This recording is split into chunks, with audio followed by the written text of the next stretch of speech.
नमस्कार, मैं हूं आशीष और आप देख रहे हैं आशीष कॉमर्स क्लासेस। मेरे प्रिय विद्यार्थियों, आज मैं एक बार फिर से उपस्थित हूं एक नए वीडियो के साथ और एक नए विषय के साथ, जिसका नाम है अंकेक्षर। सबसे पहले हम जानते हैं कि इस वीडियो का हमारा एजेंडा क्या है, यानी इस वीडियो में हम क्या क्या पढ़ने वाले हैं। पहला, अंकेक्षर का परिचय। दूसरा, अंकेक्षर की परिभाषा। और तीसरा है अंकेक्षर की विशेषताएं।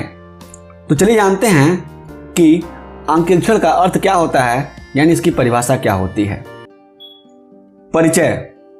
अंकेक्षर वह प्रक्रिया है जिसमें किसी संस्था के वित्तीय लेखों एवं सूचनाओं का स्वतंत्र रूप से विश्लेषण एवं परीक्षण किया जाता है। यहाँ हम समझ सकते हैं कि अंकेक्षर एक ऐसी प्रक्रिया है जिसमें किसी भी संस्था का, चाहे वो संस्था धन कमाने वाली हो या कोई संस्था धन न कमाने वाली हो। धन कमाने वाली संस्था मतलब वह संस्था होती है जो व्यवसाय की दृष्टि से कार्य करती है, यानी प्रॉफिट मेकिंग, जो प्रॉफिट ओरिएंटेड कंपनीज होती हैं उनके बारे में बात की जा रही है। और जो धन न कमाने वाली संस्था, यानी एनजीओ जो चलते हैं, सोसाइटी जो चलती है समाज सेवा के लिए, उनके वित्तीय लेखों एवं सूचनाओं का, जो भी उनके वित्तीय लेखे हैं, यानी उनकी जो बैलेंस शीट है, जो उनका पीएल अकाउंट है और जो उनकी वाउचर्स हैं और भी जो कंपनी की सूचनाएं हैं, सभी सूचनाओं का स्वतंत्र रूप से विश्लेषण एवं परीक्षण किया जाता है। क्या किया जाता है? जितनी भी सूचनाएं मिलती हैं उन सारी सूचनाओं का स्वतंत्र रूप से विश्लेषण किया जाता है। और आगे देखते हैं कि परीक्षण के उपरांत वित्तीय लेखों की कमियों पर अंकेक्षक के द्वारा स्वतंत्र रूप से लिखित रूप में सुझाव दिया जाता है। यहाँ हम समझ सकते हैं कि जो अंकेक्षक है, अंकेक्षक मतलब ऑडिटर और अंकेक्षण मतलब ऑडिट। जो ऑडिटर है, ऑडिटिंग करता है, वो जब परीक्षण कर लेता है, यानी जब उसका एनालिसिस कर लेता है, उसके उपरांत वो एक रिपोर्ट बना के देता है। क्या करता है? रिपोर्ट बना के देता है। और उस रिपोर्ट में वो क्या करता है? लिखित सुझाव देता है कि कंपनी के लिए ये चीज़ें अच्छी हैं। जबरदस्ती कहता नहीं है कि आप लोग ये काम करिए। और वो जो रिपोर्ट देता है, उस रिपोर्ट को हम क्या कहते हैं? उस रिपोर्ट को हम ऑडिट रिपोर्ट कहते हैं, या फिर लेखा विवरण कहा जाता है उसे। अंकेक्षक के द्वारा किए गए सत्यापन तथा उसके एवज में दिए गए लेखा विवरण से संस्था को उसकी कमियों का पता चलता है। यानी जो भी अंकेक्षक सत्यापन करता है, उस सत्यापन से क्या होता है? कंपनियों को और व्यवसायियों को संस्था के कमियों के बारे में पता चलता है और संस्था के द्वारा उन सभी कमियों को दूर करने का उचित निर्णय लेने में भी आसानी हो जाती है।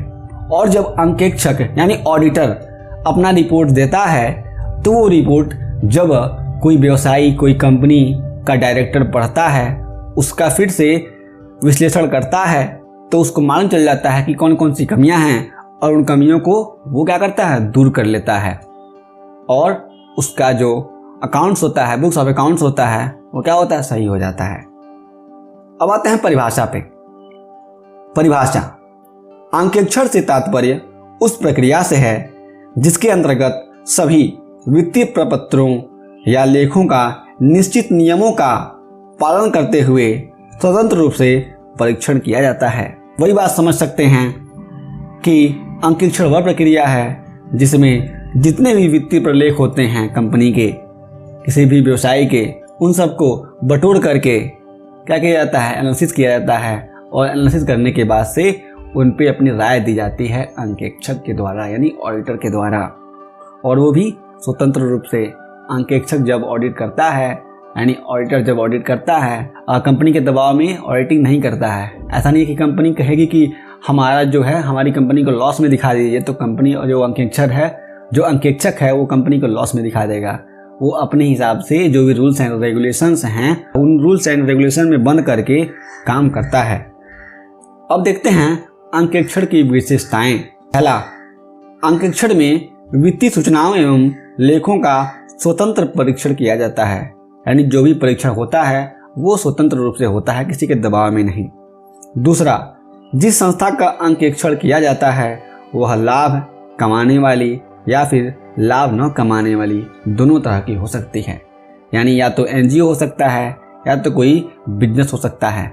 जैसे हम मान के चलते हैं रिलायंस क्या करती है, हमेशा बिजनेस के लिए, हमेशा प्रॉफिट कमाने के लिए काम करती है। आपने नाम सुना होगा कि कैलाश खेर फाउंडेशन। तो कैलाश खेर जी का एक फाउंडेशन है, उस फाउंडेशन से जितने काम होते हैं, उस संस्था से जितने काम किए जाते हैं वे सारे क्या होते हैं, फ्री होते हैं। वे क्या होती हैं, वो प्रॉफिट कमाने के लिए काम नहीं करती हैं। तीसरा, अंकेक्षण सदैव अंकेक्षक के द्वारा किया जाता है और अंकेक्षक सदैव चार्टर्ड अकाउंटेंट होता है। ठीक है।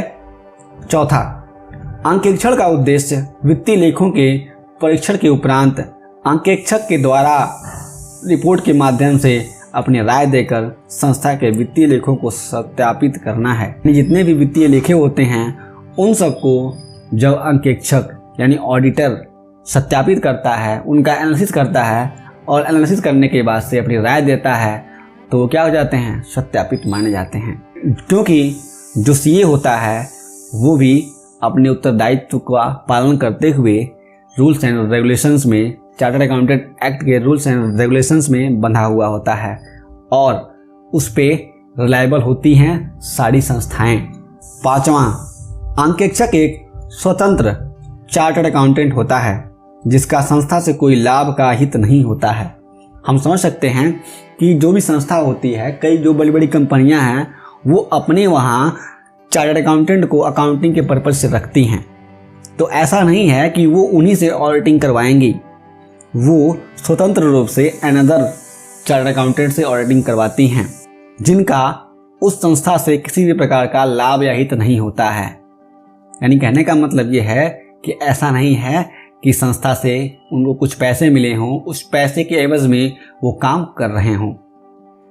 तो मेरे प्रिय साथियों, आपको ये वीडियो कैसा लगा हमें नीचे कमेंट बॉक्स में ज़रूर बताइएगा। हमने इस वीडियो का नोट्स बना करके अपनी वेबसाइट पर डाल दिया है और उसका लिंक भी नीचे डिस्क्रिप्शन बॉक्स में दे दिया है। आपके पास यदि कोई प्रश्न हो तो नीचे कमेंट बॉक्स में ज़रूर बताइएगा। हम फिर से मिलेंगे एक नए वीडियो के साथ। तब तक के लिए जय हिंद, जय भारत।